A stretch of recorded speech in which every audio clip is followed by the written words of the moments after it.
Just like any of the trails that we're gonna run, one of your biggest things that you need to watch out for are the rattlesnakes. These guys are gonna be most prevalent in the morning hours when the marine layer is still down, or as we go into dusk. Again, that's why I always run with my partner. He sees them, I don't. And when you're out here on Quail Hill, please stay on the marked trails. Pretty easy to do. They keep it roped off. They don't want you out into the sensitive area where all of our wildlife is. We didn't see any today, but the roadrunner is supposedly common up on this hill. The only place that we've seen roadrunners with any regularity is what I call the Badlands, or the Church Trail, across from Santa Margarita. Here is our map of the Irvine Open Preserve Space, Quail Hill, and we did the Quail Hill Loop Trail. It's 1.8. We actually ran it twice. Really nice about Irvine is that they've got it one way. So in this time of social distancing, we've seen all of 5 people out here today, and we've been out for about 45 minutes as we did our 2 loops. Definitely worth coming out and exploring. When you first get here, the parking lot, let's see if we can get around Mr. Beeman's back. The parking lot was full, and we pulled in and I looked at Mr. Beeman and I said, I don't know. There's a lot of cars here. I don't want to run around a lot of people. I like to maintain my 6-foot distance so I don't have to wear a mask. That's a CDC regulation right now, that if you're outside and you can maintain a 6-foot distance, masks aren't required. And so I saw this parking lot and I went, ooh, I don't know, honey. But when we got out on the trail, like I said, we saw all of 5 people. Another great thing about this trail, the parking is free, and it's got the bougiest bathrooms I've ever seen. Nice big bathhouse right before you enter the trail. When you come out of the parking lot, you're gonna see this trailhead. Let me get up here to the top of it. But you can see the parking lot here, the bougie bathrooms over there. We've got some signposts here, but you come in off the trail and it takes you one way around to the left. Definitely recommend the Quail Hill area. In APES, we talk a lot about our national park land and our park service. I don't know if with the glare you'll be able to see this, but this land has been designated our national natural landmark, which means it possesses exceptional value as an illustration of the nation's natural heritage and contributes to the better understanding of the environment.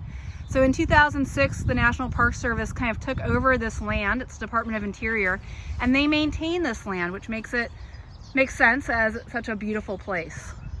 Ignore the huffing and puffing. We're out here trail running this today. But as you hike along the Quail Tree Hill, look out for the birds. These are really cool birds that got a whole back that's red when they open their wings. I'm generally not a bird person, but these guys are pretty cool. As you get to the top of the hill, you can look out and see the city of Irvine. This land belongs to Irvine Company, just like everything that you see, but this is a protected area and will remain protected for all of time. Also, as you walk along, you can see that there are guideposts with audio tour. That's pretty cool for a wild hike. As you peak to the top of the one hill, you come to Vista Point. Vista Point is a little side trail, and I mean like little. We're talking maybe less than 1/8 of a mile off the main trail. And you're gonna come out here to this little viewpoint that's gonna allow you to take a look at this beautiful chaparral wildland that's in the middle of the city of Irvine. The noise you hear in the background, that's the freeway, the 405. Whenever I come to places like this, I start to think, what would it have been like to be in a covered wagon and to have finally made it to California and be looking for a place to settle down? And if you are a farmer, you see all of these wild grasses and it says, well, if these grasses are growing well here, I bet I can grow my corn or my wheat, which is a grass. And And when we get to the back end of the trail, kind of back in the distance, over there where you see that clump of trees just past that, that's a marshland. And when I see a marshland like that, a seasonal pond, that tells me that there might be water underground as an aquifer. And so again, if I'm a pioneer and I'm gonna settle in the city of Irvine, that's a place I could draw water from. Now, if you know the history of Irvine, I'm not a native Californian, this land wasn't used for farming. It wasn't used for growing grain. It was used for cattle. This was all a land grant to the Spanish, and they came in and they raised their cattle on this land. You didn't need to plant any grasses for your cattle. All of what you see growing, your cattle can eat. Those seasonal ponds are a source of water for your cattle. It makes sense that this land was granted as it was. So again, I said in one of the earlier videos, I'm not a native Californian, but my kids have grown up here, and we used to do the field trips down to the Trabuco school. And what I learned is this is a wild melon. This is not something that was imported. It's not an invasive species that's blown into the park. And if you look really closely, can you guys see that melon hidden in there? Now, like I always tell the kids, just because it's out here and it's wild and it's growing, I wouldn't pick it and eat it. That's the food for some wild animal. But pretty cool. Come on, guys.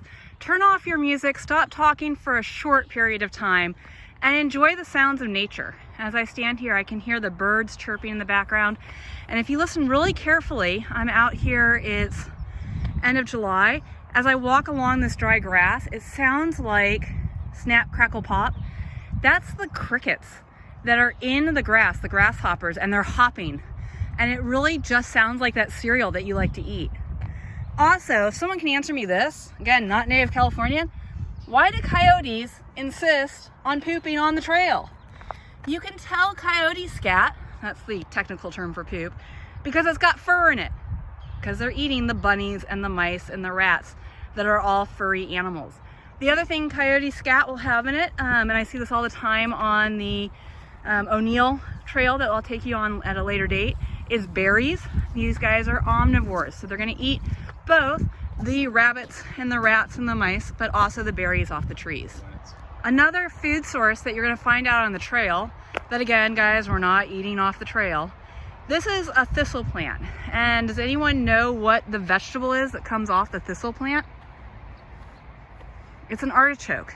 So where you see the top of these, that's where the artichoke would grow. And in fact, those are artichokes that have bloomed out. Now, the artichokes that are commercially harvested, they take them before they bloom. If you come at the right time of year, you can see the purple on this one. They're gonna have these beautiful purple flowers at the top of the choke. Well, I've got the camera going. I wanted to show you this really cool thing, and I'm not a botanist, I'm a marine ecologist out here on dry land. But check out this plant. How awesome is this? Again, this is why you get out in nature, so that you can see beautiful sights like this weed, which is essentially what it is, growing up in the middle of our chaparral in this artichoke land with these beautiful yellow flowers on it. Let's see if we can see this hawk up here. He's out hunting. What do you guys think in this habitat he'd be out there looking for? What are some of the things that this hawk is going to have in his food web in our natural chaparral? All right, I'll give you a spoiler. We don't want him in our house. So he's out here looking for field mice. He's out here looking for the possibility of a rat. He's out here looking for snakes, actually. They will actually grab, oh, there he goes. I don't know if you saw that far in the distance. He just dove down into the tall grass. But they'll pick up snakes and eat them. The funniest story, my husband and I were out running at Doheny State Beach, and all of a sudden, this squirrel dropped into the path in front of us. Now, I have a history with squirrels that I'll tell you at some point. But all of a sudden, we see this squirrel drop down. He had actually been dropped by a hawk that was flying up above. So not only were we shocked by the squirrel at our feet, I'm sure he was somewhat bummed that he lost his dinner. So when we were on top of the hill, I pointed out this seasonal pond or wetland. Really cool about this is that it has brine shrimp. Now, when I say shrimp, because it just says shrimp on the sign, by the way, we're not talking like the shrimp that you're going to dip in cocktail sauce. We're talking about sea monkeys, if you've ever had them. So in this soil are the eggs of the sea monkeys, and they can last in that kind of suspended state, in that egg state, which has a hard shell around it, for years. And then as soon as we get the rain and they get wet, that shell will kind of dissipate and the brine shrimp will hatch, and they will grow and they will make baby eggs, and then they'll die, and those eggs settle in and they wait for the next rainstorm.